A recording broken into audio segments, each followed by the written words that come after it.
Steve and Emmy Ligeikis saw themselves as inseparable in their life journey. During my interview with them, Steve was 43 years old and had given up hope of finding a life partner after 2 failed marriages. From the age of 5, he had aspired to a military career, and his dream was realized when he joined the United States Army in 1987. The following year, his unit, the Airborne Division, was deployed to the Sinai as part of a multinational force of observers.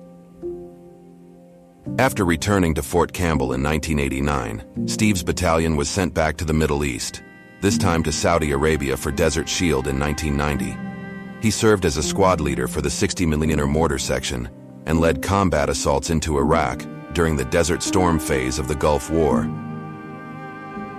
Despite being cut off from aerial resupply for 4 days, Steve rationed water and food to his comrades, demonstrating his commitment to taking care of his fellow soldiers. Steve was a consummate professional, and his men valued his capabilities in protecting them. He believed that camaraderie was a natural duty in the infantry. While many young soldiers were unsure about their reasons for fighting, Steve explained to his men that they were duty-bound to follow orders and protect each other. They were not responsible for setting foreign policy, only enforcing it. After the Gulf War, Steve joined the National Guard and went to college to study psychology and military science. In 1998, he re-enlisted and served with his old battalion, eventually deploying with them to Kosovo.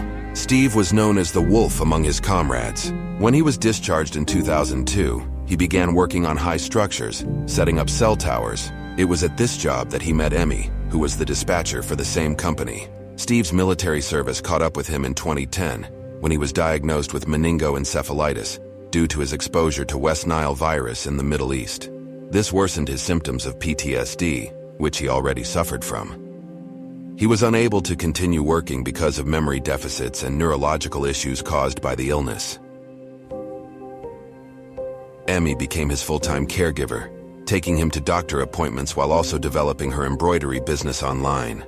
Despite the challenges, Emmy considered Steve a good husband and was deeply in love with him, making the sacrifices worth it for her.